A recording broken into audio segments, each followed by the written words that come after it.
இன்றே டவுன்லோட் செய்து உங்கள் ஃபேவரட் ஷோக்களை என்ஜாய் பண்ணுங்க. என்னடா இது பழைய குடோன் மாதிரி இருக்கு.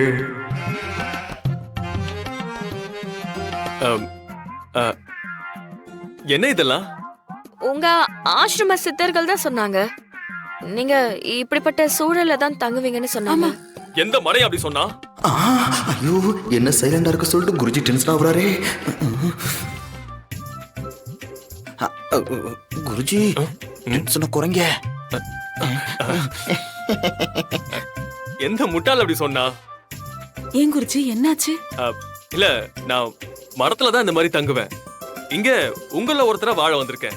உங்க வீட்டுக்கு வர சாதாரண விருந்தாளிக்கு என்னென்ன ஏற்பாடு செய்வீங்களோ அதை மட்டும் நீங்க பண்ணீங்கன்னா போதும். அப்போ இந்த பாயெல்லாம் எடுத்துட்டு உங்களுக்கு கைத்து கட்டில் போட்டுடலாமா குருஜி? கைத்து கட்டலா? ஆமா, அது இல்ல. அது இந்த கட்டில், மெத்த, ஒரு 2 டன் ஏசி, சின்னதா ஒரு ஃப்ரிட்ஜ், இந்த மாதிரி சின்ன சின்ன வசதி. வாஷிங் மிஷினை விட்டீங்க? வாஷிங் மிஷின் அது அது அனாவசியம். அது உங்க வீட்டுல பொதுவா இருக்கும். அதுலயே துவைச்சு கொடுத்துருங்க. ஓஹோ. அப்புறம் இது எல்லாத்தையுமே ஏற்பாடு பண்ணி வச்சிருங்க. அதெல்லாம் இருந்தாதான் இந்த வீட்லயே என்னால இருக்க முடியும். ஓகே. அக்கா, என்னக்கா இவரு எல்லாமே வேற மாதிரி பேசுறாரு? இவர் சாமியாரா இல்ல வேற யாராவதா? எனக்கும் அதாண்டி புரியல. கண்டிப்பா கண்டிப்பாங்க குருஜி, உங்களுக்கு என்னெல்லாம் தேவையோ அதையெல்லாம் நாங்க செஞ்சு கொடுக்கறோம். மர குருஜி சொன்னதா கேட்டல, போ அவர் கேட்ட மாதிரி எல்லாத்தையும் வாங்கிட்டு வந்துரு.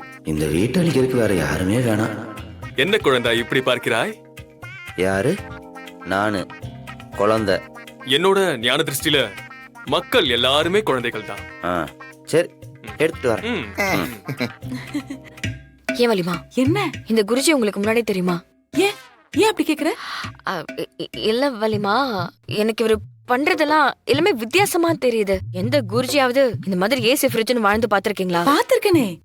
இன்னைக்கு இருக்கிற குருஜி சாமியாரு எல்லாம் இப்படிதானே வாழ்ந்துட்டு இருக்காங்க. நீ டிவி எல்லாம் பாக்குறது இல்லையா? அதுவும் கரெக்ட் தான். இருந்தாலும் ஏதோ நீ இடிக்குது வலிமா. இவர் உங்களுக்கு முன்னாடி தெரியுமா? ஏய், எனக்கு அவங்க அப்பா குருஜிய தெரியும். நான் அவங்க ஆசிரமத்துக்கு போயிருக்கேன், அவரை நேர்ல பாத்திருக்கேன், அவர்கிட்ட ஆசீர்வாதம் வாங்கியிருக்கேன். அந்த ஆசிரமம் எப்படி இருக்கும் தெரியுமா? நம்மளையே மறந்து போயிடுவோம். இந்த குருஜி நம்ம வீட்ல இருந்து எந்த பிரச்சனையும் இல்லாம நம்ம எல்லாரையும் ஆசீர்வாதம் பண்ணிட்டு கிளம்பும் போது நாமளும் போயிட்டு வரலாம். சரி, அது வரைக்கும் அவரை கண்ணும் கருத்துமா பாத்துக்கணும். சரிங்க வலியம்மா. அக்கா, நாம தான் சந்தேகப்பட்டோம். அவர் உண்மையான சாமியார் தான் போல இருக்கு. இதுல என்ன சந்தேகம்? அவர் உண்மையான குருஜி தான். நீங்க வாங்க. அக்கா, வா வா. என்ன பண்றீங்க?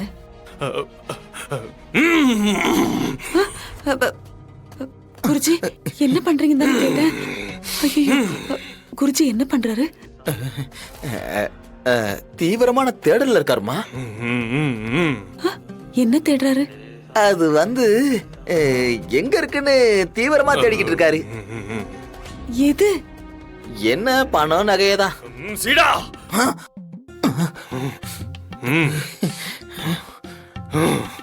அம்மா, இந்த வீட்ல ஏதோ ஒரு துஷ்ட சக்தி இருக்கு. அதுதான் இந்த வீட்ல நடக்கிற எல்லா பிரச்சனைக்கும் காரணம். அதுதான் உங்க எல்லாரையும் சேர்த்து ஆட்டி படைச்சுக்கிட்டு இருக்கு. அதனாலதான் இந்த குடும்பத்துல நிம்மதியே இல்ல. ஐயோ குருஜி, இவ்ளோ சரியா சொல்றீங்களே. பணம், நகை, காசு, சொத்துன்னு எல்லாமே இருக்கும். ஆனா நிம்மதி மட்டும் இருக்காது. அதுக்கெல்லாம் ஒரே காரணம் அந்த துஷ்ட சக்தி தான். அது எங்க இருக்குன்னு நான் கண்டுபிடிக்கணும். எனக்கு தெரியும், நான் சொல்லட்டுங்களா?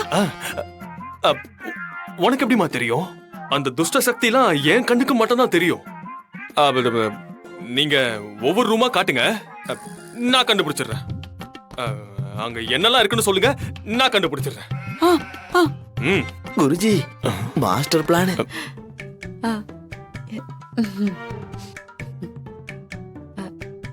குருஜி, இங்க ஏதாவது துஷ்ட சக்திகள் இருக்கா? நல்ல பாசிட்டிவ் வைப்ரேஷன் தான் இருக்கு. இதெல்லாம் நம்ம அப்புறம் பாத்துக்கலாம். நம்ம அடுத்த ரூம் போலாமா? போலாம் குருஜி, வாங்க வாங்க.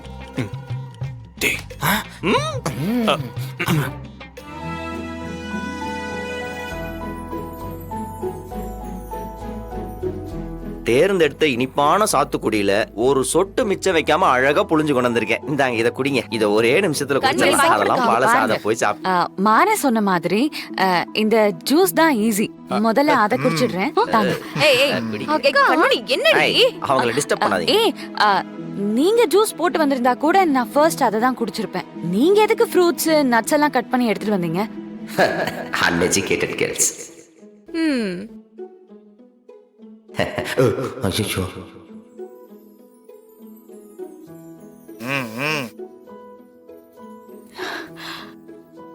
அண்ணி ஒரே ஒரு ஆப்ளிகேஷன். ஜூஸ் நல்லா இருக்கு.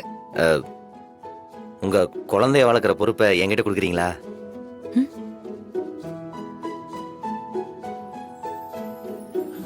அவனும் அவன் சித்தப்பா மாதிரியே திமிரா செம கெத்தா வளரணும். அப்ப நான் என்னடா பண்றது? நீ அடுத்த குழந்தைய வளர்த்துக்க, இது எனக்கு கொடுத்துருங்க.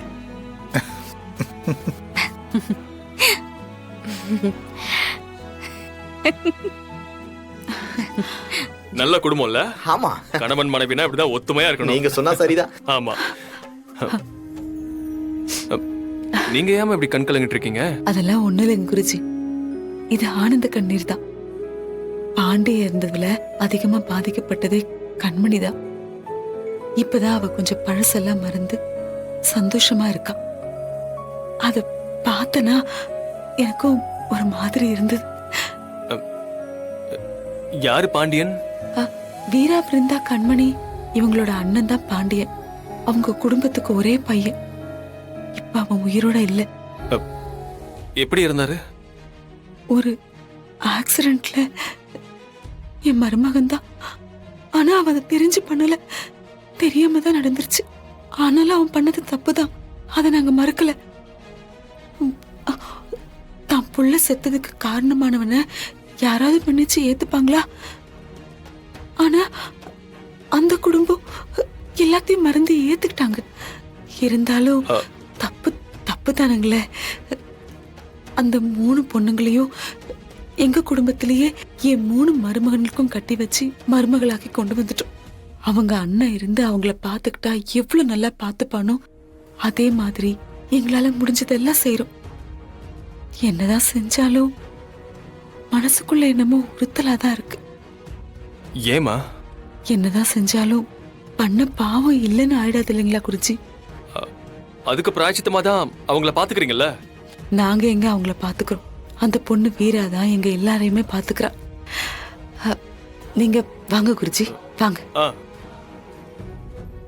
பாண்டியா, நீ செத்தும் தங்கச்சிங்களை வாழ வைக்கிற, நான் திருடி என் தங்கச்சியை வாழ வைக்கிறேன்.